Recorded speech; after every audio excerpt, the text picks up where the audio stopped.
কোরবানির পশুর বর্জ্য অপসারণ নিয়ে বিস্তারিত জানাতে রাজশাহী থেকে সহকর্মী সৌরভ হাবিব এবং ময়মনসিংহ থেকে সহকর্মী রাকিবুল হাসান রুবেল আমাদের সঙ্গে যুক্ত হয়েছেন। প্রথমে যেতে চাই রাজশাহীতে। সৌরভ, জানাবেন যে আসলে বর্জ্য অপসারণ ইতিমধ্যে শুরু হয়েছে কিনা, আর কয়েক ঘন্টার মধ্যে আসলে অপসারণের নির্দেশ রয়েছে, সার্বিক ব্যবস্থাপনার চিত্র কি তথ্য আছে আপনার কাছে জানাবেন। সাথে আপনাকে জানিয়ে রাখছি যে রাজশাহী বিভাগের ৮ জেলায় এবার ২৬ লক্ষ পশু কোরবানি করার একটা প্রস্তুতি রয়েছে এবং এই পশু কিন্তু যে ৮টি জেলায় কোরবানি হবে এবং এছাড়া রাজশাহী সিটি কর্পোরেশন এবং রাজশাহী জেলা এটি কিন্তু আলাদা।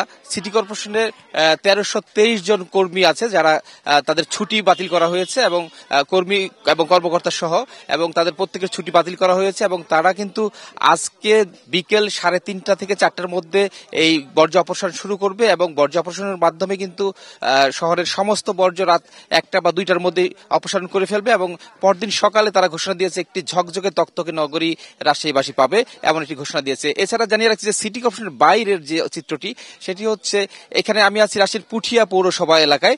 এখানকার যারা আছেন কোরবানি দিয়েছেন তারা বলছেন যে এই অঞ্চলে কখনোই পৌরসভার কোনো কার্যক্রম হয় না এবং পৌরসভা কখনোই বর্জ্য অপসারণ করতে আসে না, এবং তারা বলছেন যে তারা নিজেরাই কোরবানির বর্জ্য সামাজিকভাবে এবং নিজেদের উদ্যোগে পরিষ্কার করেন। একটু বলবেন যে আপনাদের এই পৌরসভার ভূমিকা কি থাকে আর আপনারা কিভাবে বর্জ্য অপসারণ করেন?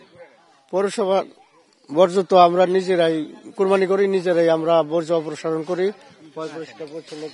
আমাদের এখানে প্রায় ৩-৪টা সমাজ আছে পৌরসভার আন্ডারে, প্রায় অনেকগুলা পাড়ায় পাড়ায় সমাজ। তো এখানে আমরা যারা কোরবানি করি সবাই নিজ অর্থায়নে কোরবানিটা করা হয়। এরপরেও মানে পৌরসভার যে আমরা শুনি অনেক সময় অনেক আপনার লবণ আসে চামড়া সংরক্ষণের জন্য, বা এগুলো আমরা কখনোই পাই না। ধন্যবাদ। সাথে শুনছিলেন এখানকার নাগরিকরা বলছিলেন তাদের সমস্যার কথা।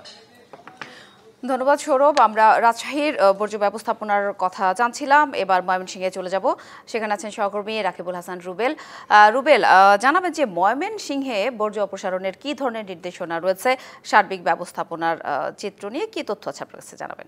আসলে ওই যে ঢাকা সিটি কর্পোরেশন এবং বাংলাদেশের যে বড় বড় সিটি কর্পোরেশন রয়েছে সব সিটি কর্পোরেশনের মতো ময়মনসিংহে কিন্তু কুরবানি পশু জবাইয়ের ১২ ঘন্টার ভিতরে তারা বর্জ্য অপসারণ করার কথা বলছে Mymensingh city corporation. Mymensingh city কর্পোরেশনে কিন্তু ১২ শতাধিক পরিচ্ছন্নতা কর্মী তাদের কিন্তু ছুটি বাতিল করা হয়েছে। ছুটি বাতিল করে তারা কিন্তু পরিচ্ছন্নতার কাজে তারা নিয়োজিত থাকবে।